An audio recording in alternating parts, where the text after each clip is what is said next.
सच में बिलीव नहीं कर पाओगे कि इतना ज़्यादा 11th का बैकलॉग लेकर मैं 12th में गया एंड मुझे सच में 12th में बहुत प्रॉब्लम आई। बहुत बड़ा क्वेश्चन आता है कि भैया हमारा करेंट में भी कुछ सिलेबस चल रहा है, बैकलॉग भी है, तो समझ नहीं आता कि आज जो पढ़ा है वो पढूं, जो पहले छूटा हुआ है वो कंप्लीट करूं। 2-3 महीने बाद वो चैप्टर ऑलमोस्ट सब गायब ही हो जाएगा। इतनी जल्दी भाग के तुम कुछ उखाड़ने नहीं वाले हो अपनी प्रिपरेशन में। Hello all NEET 2026 aspirant, I hope so कि तुम अच्छे होगे एंड आई नो तुम्हारी 11th बस 1-2 महीने में कंप्लीट होने वाली है। बट स्कूल में तो 11th कंप्लीट हो जाती है, बट स्टूडेंट्स की नीट की प्रिपरेशन कंप्लीट नहीं होती, यानी कि उनका 11th का बैकलॉग हमेशा रह जाता है। एंड ये चीज़ वो जब 12th में लेके जाते हैं तो जो 12th में पूरे टाइम वो 11th का बैकलॉग उन्हें परेशान करता रहता है, बिकॉज 12th में सच में सिलेबस टफ हो जाता है, बिकॉज आपको बोर्ड्स भी करना होता है। As a result of it वो 11th का बैकलॉग कहीं ना कहीं वो प्रेशर क्रिएट करता है एंड उसकी वजह से उनकी 12th भी बहुत अच्छे से नहीं हो पाती है और नीट भी बहुत अच्छे से नहीं हो पाता है और फिर उन्हें ड्रॉप लेना पड़ता है। सो इससे पहले कि आप कोई बहुत बड़ा ब्लंडर करें, आपको अभी कोशिश करनी है कि आप 11th का बैकलॉग मैक्सिमम कंप्लीट करने के बाद ही 12th में एंटर करें। एंड दैट इज़ वाई मैं ये वीडियो बना रहा हूँ, ताकि आपको अच्छे से पता चल सके कि आपको अपना बैकलॉग किस तरीके से कंप्लीट करना है, कब तक कंप्लीट करना है, और सही तरीका तो मैं आपको बता ही दूंगा। सो या let's get into this very important video, because आप में से मैक्सिमम लोगों का कुछ ना कुछ बैकलॉग होगा, कुछ का कम, कुछ का ज़्यादा। So let's understand it. Those who are new on this channel, I am Deepak Sahu, currently a third year MBBS student in your dream college, that is AIMS New Delhi. And मैंने NEET 2021 दिया था, first attempt था मेरा, and first attempt मेरी all India rank 5 I and I scored 715 out of 720। AIIMS Delhi में हूँ।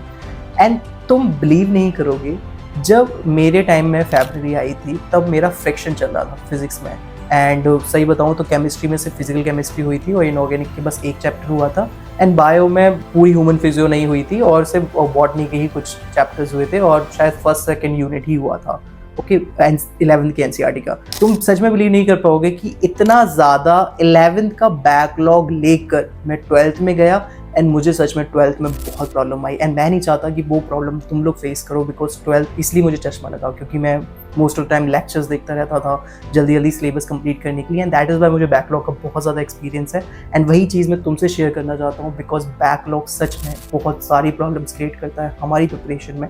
उसको clear करना, वो भी सही तरीके से क्लियर करना, ऐसा नहीं कि बस वीडियोस देख देख के जल्दी जल्दी खत्म कर दिया पूरा चैप्टर, ऐसे नहीं, अच्छे से क्लियर करना बहुत इंपॉर्टेंट है। अब यहाँ पे 2 टाइप के बच्चे एग्जिस्ट करते हैं। एक जिनका बहुत ही ज्यादा बैकलॉग है, मतलब ऑलमोस्ट 11 की बहुत सारी चीजें उन्हें नहीं आती, उनसे मैक्सिमम क्वेश्चन नहीं बनते, एंड दूसरी तरफ जिनका कुछ चैप्टर्स का बैकलॉग है, बाकी चीजें उन्हें अच्छे से आती है। तो जिन लोगों का बहुत ज्यादा बैकलॉग है, अभी भी देरी नहीं हुई है, तुम शुरू से शुरू करो। यस, बेसिक कॉन्सेप्ट से शुरू करो, बैक्टर से शुरू करो। बायोलॉजी में तो चलो चल जाता है कि तुम किसी भी चैप्टर को बीच से पढ़ सकते हो, लेकिन केमिस्ट्री और फिजिक्स में नहीं चल पाता, तुम्हें फिजिक्स में बेसिक से ही स्टार्ट करना होता है। एंड बिलीव मी गाइस, जब तुम्हारे बेसिक स्ट्रॉन्ग्स होते हैं ना, तो तुम्हें फर्क नहीं पड़ता कि क्वेश्चन वो फॉर्मूला बेस्ड आएगा कि नहीं आएगा, नहीं, तुम बस कर ले जाते हो। तुम्हें सच में बिलीव नहीं होगा कि मैंने प्रोजेक्टाइल मोशन में कभी भी कोई भी फॉर्मूला याद नहीं किया। मुझे हमेशा से पता था कि प्रोजेक्टाइल मोशन जो होता है वो सिर्फ 2 1D मोशन का एक वो टाइप का समेशन है। सो क्या होता था, मैं ऐसे सोचता था कि एक मोशन हॉरिजॉन्टल एक्सिस पे हो रहा है, एक मोशन वर्टिकल एक्सिस पे हो रहा है, तो जो कुछ भी क्वेश्चन पूछेगा वो मैं इजीली निकाल लूंगा, बिकॉज मुझे सब कुछ पता रहता था कि अगर मेरे सामने कोई फॉर्मूला है प्रोजेक्टाइल मोशन के रिगार्डिंग, तो मुझे पता है ये फॉर्मूला कहाँ से आया है, ये इसका क्या सिग्निफिकेंस है। सो वही, तुम्हें ऐसे अंधों की तरह बस फॉर्मूला याद नहीं करना है, तुम्हें उसे समझना है कि फॉर्मूले का क्या सिग्निफिकेंस है, फॉर्मूला कहाँ से आया है, इसका क्या बेसिक कॉन्सेप्ट है। सो तुम्हें चीज़ों को इमेजिनेशन के थ्रू समझते हुए आगे बढ़ना है। ऐसा नहीं कि बस कंप्लीट करते जा रहे हो, क्वेश्चंस ऐसे लगा रहे हो, बस एक फॉर्मूला लगा लिया, फॉर्मूला बेस्ड क्वेश्चंस लगा लिए, जितने भी बेसिक कॉन्सेप्ट्स हैं वो स्ट्रॉन्ग ही नहीं है। आगे जाके तुम्हें बहुत प्रॉब्लम आएगी, बिकॉज जब सिलेबस बड़ा होगा तो बेसिक कॉन्सेप्ट्स ही तुम्हारा साथ देंगे।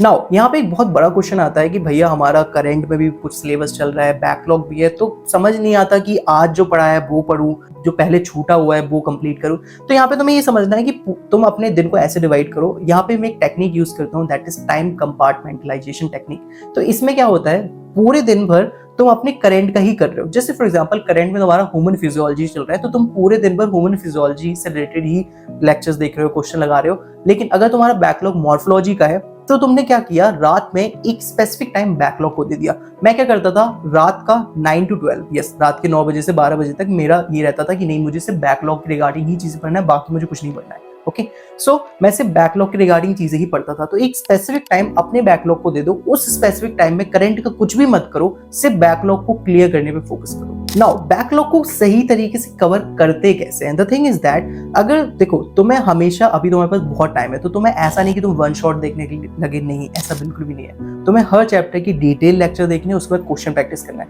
बिकॉज मैंने बताया ना कि अगर तुम बैकलॉग कवर करने के लिए शॉर्टकट मेथड इस्तेमाल करते हो कि तुम बस जल्दी जल्दी लेक्चर कंप्लीट करते जा रहे हो, क्वेश्चन प्रैक्टिस नहीं कर रहे हो, तो वो बैकलॉग कवर करने का कोई सेंस नहीं बनता।